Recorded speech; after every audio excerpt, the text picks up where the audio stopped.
Boy, oh boy, it is Christmas for the Hellcat. What are we doing now? Man. And here we go, guys. Fresh new filter. This should work out good because you know what we trying to do. I don't know if y'all can see it.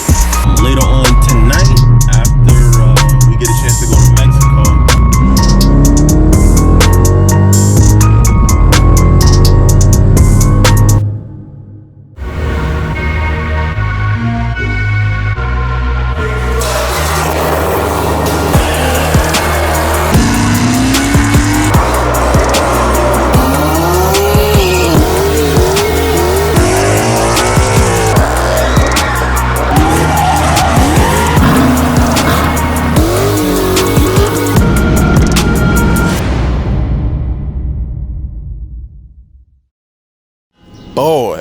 Boy, oh boy, it is Christmas for the Hellcat.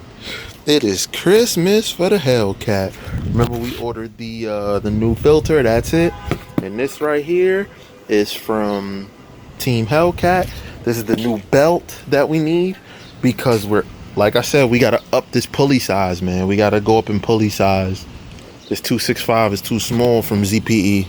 So ZPE Grip Tech is making a 275 for me. But in the meantime, I'm going to throw the old 280 on there. My first ever pulley. But let's get this stuff in the car, man. Let's get in that car, man. And Christmas for the Hellcat continues. What are we doing now? Man. So just now, we changed the pulley, right? We hadn't changed the pulley in all this time.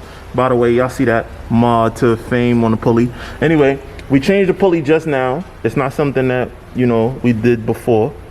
But why you changed the pulley, Steph? You put a smaller pulley? No. In all actuality, we just changed to a bigger pulley. And I'm gonna tell y'all why in a second. All right, guys, so as I was explaining, this right here is a 265 pulley. And I also have a 10% lower pulley. What it does is it spins the blower really fast. It spins it up. You know, when you have a stock blower, non-ported or anything like that, it spins the blower up to about 21 pounds of boost. So the difference is, though, my blower is ported by Joker's Performance. I have their race port with race bearings, all the above. Like, I got everything done that you can do from Joker's Performance, the top level. So what happens when you try to spin that blower at the same rate of speed with the porting? Well, the boost should go up, right? That's what you would think. However, what I have noticed is I don't think that it's creating much more boost. What I do know that it's creating, though, is much more heat. I gave Joker's Performance a call and we talked about it, and we talked about it in detail. And what we discussed and that he's found is that when you put such a small pulley and try to spin the blower that fast, it's creating that much heat, but it's not really necessarily creating that much more flow, right? So the air begins to fight against itself because it's only gonna move but so much air through the same space. He actually suggests to run a bigger pulley, and he guarantees that you will make the same amount of boost, but you'll make it much more efficiently with the porting because there won't be those walls in the way to slow it down. It'll flow much better if you slow down the rotor packs from trying to shove in so much more air, because you got to think about it. The rotor pack size didn't change, so it has to push through that same amount of air. What he actually suggests for the best combination, though, is 275 upper and 10% lower. I'm running a 280 upper, and the reason why is because ZPE Grip Tech, just like this one, is making me a level 3 pulley with a 275. So when that comes, I'll throw on a 275, and that will be the optimal. But what we should see is a significant drop in my IATs under full load because it won't generate as much heat because we're slowing the blower down. And according to Joker's Performance, we should actually make the same amount of boost that a 265 and 10% lower makes on a non-ported blower. We should make that on the same thing with this ported blower, with this setup. So I guess we'll find out. And here we go, guys. fresh new filter. Remember in the last video I talked about oil filters versus dry filter? Well, this is JLT's dry filter. So I'm running their dry filter now because I don't want that oil to get up in my supercharger. But there you go, guys. New filter. We're cleaning things up, man, making it perfect. All right, guys, so another thing that we discovered is something that I think a lot of you with Hellcats that's gonna eventually do some sort of an ice tank system is gonna wanna know. There's two types of ice tank systems. One is the one that goes here, fender mount, or the one that goes where the subwoofer is. I wanted to keep my subwoofer, so I used the rear fender mount one that mounts in the trunk, but you will have to cut out a piece of your floor mat for the trunk for it to go there, right? To cut around it to cut out. So how it works is the ice tank system has its own water pump, right? Has its own water pump. It has a release if you want to let out the additional water from putting ice that drops out of the bottom of the car, right? So the water pump system pumps into here, and it also has a return line that comes back. I don't know if y'all can see it. So that's the return line that drops back into the ice tank, and this is the water pump that pushes forward. Now I have it set that it runs along the bottom of the car, underneath the car, next to the pinch welds. Mine runs next to the pinch welds, and it comes out up front. So the way I had my system set up initially was I had the pump line going into the factory hot side, into the cooling system, which runs down here, and it runs into the factory intercooler. There's a pump here, another water pump here from the factory. It's right in the front. I had to change that before, it was making a lot of noise. But it runs into the cooling system, runs through the cooling system, comes back up to this side, and then this was going into the blower, right? So the way I had it set up before, I had my cold water running through the system. That is probably not the best way you want to do it, because by the time it gets to back to the blower, it has went through the whole hot system first. So we are changing it now, where we are putting my pump side from the ice tank directly into the blower, right? So there are two ports at the back of the blower. We're putting it directly into the blower.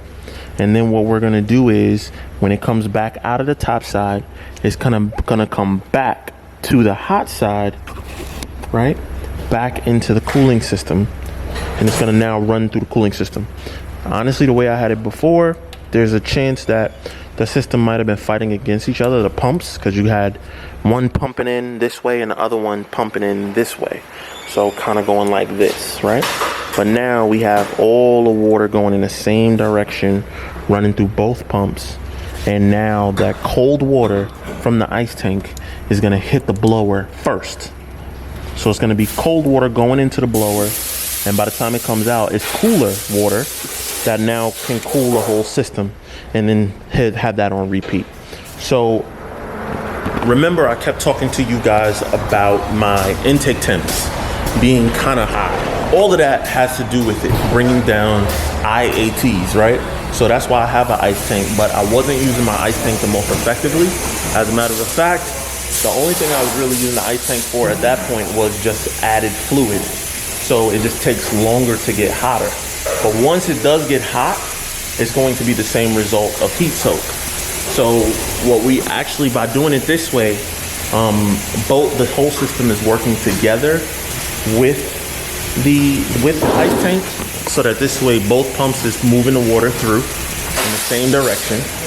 And in addition to that, you're getting the ice going direct to the blower and then cooling the system after, because it's not as hot.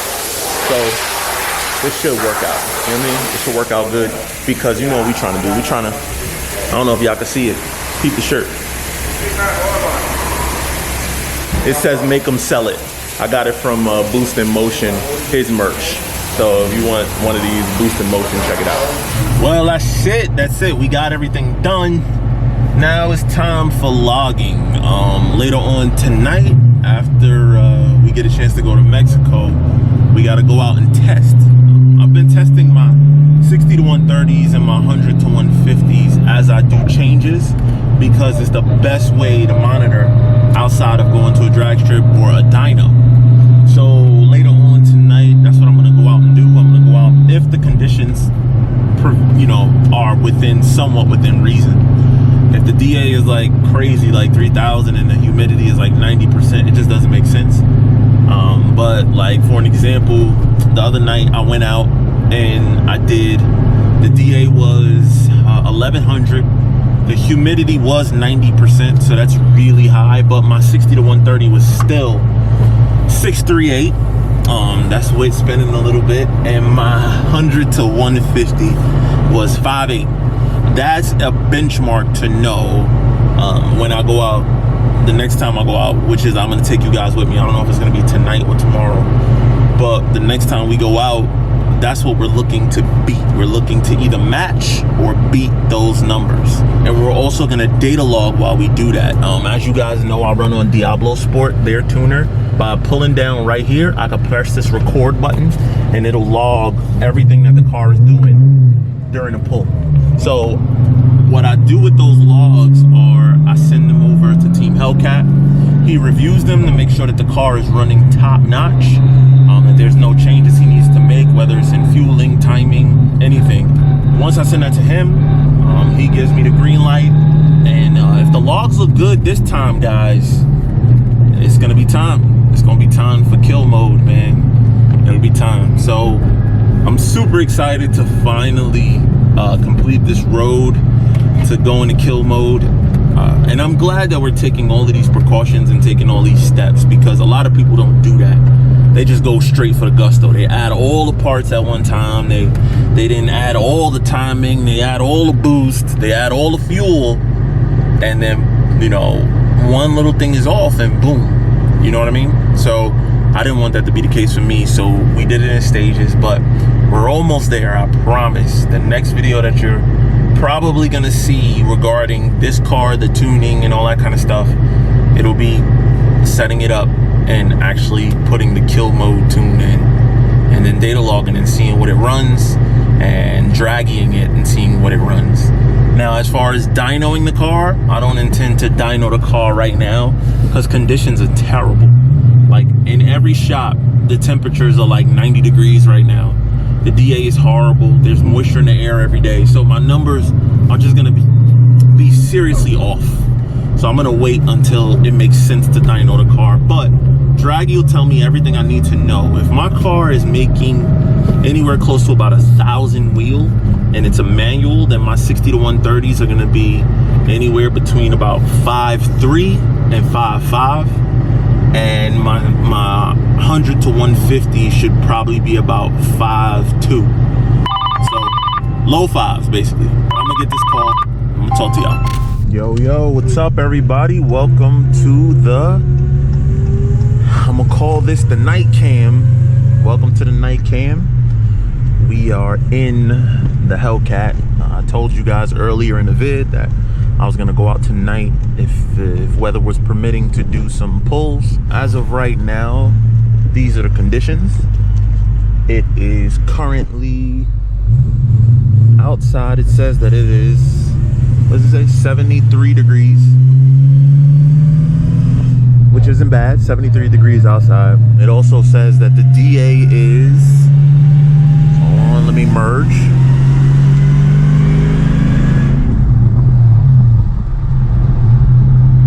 It says that the DA is 1468, so 1470, I guess, if you will, is the DA. Humidity tonight is 70%, 75% or 74, either one of those. So what does that mean for what we're doing right now? Well, that means that the conditions aren't horrible, but they aren't good either. They're not very good at all. But this is for testing purposes, for logging purposes, to make sure that the car is running to its optimal ways before we go ahead and add in the kill tune.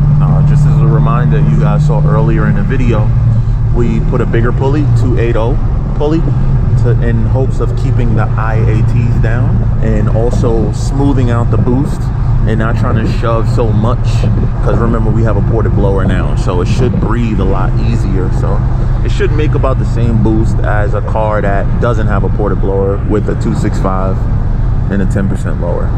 So I try to keep it smooth right now, try to keep the temps down, let the car warm up though.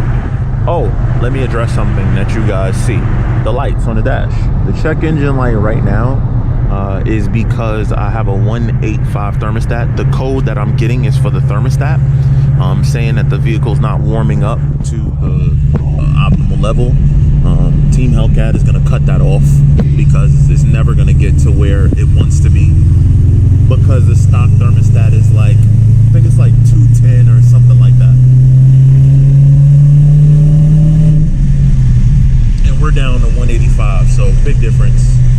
So it's always going to have that check engine light is going to come on because of that, for that reason. The sensor light, the air pressure sensor light, if you look here, I don't have my rear tire pressure sensors in the drag wheels, but I am going to put them in. I'm going to put the tire pressure sensors from my wheels, my aftermarket wheels, I'm going to put them in the drag wheels so that we could have a reading on tire pressure sensor in the back, and that light can go away. And then obviously the other one is that my traction is off.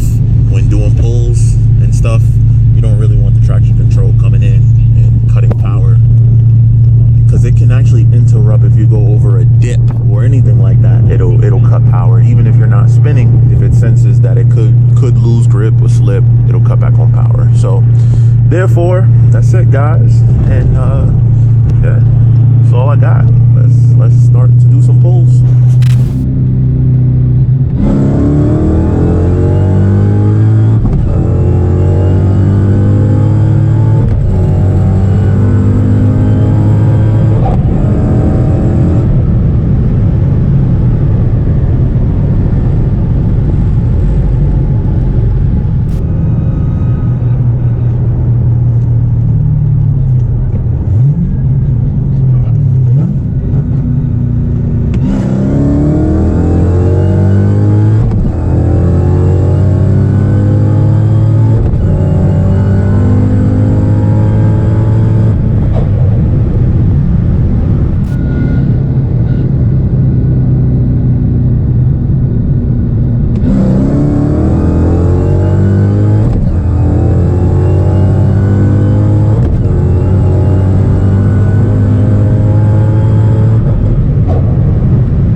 And today's a new day back with you guys. It got real late last night. Obviously it's too dark to talk about anything. So anyway, what does the data tell us? Let's talk about the data.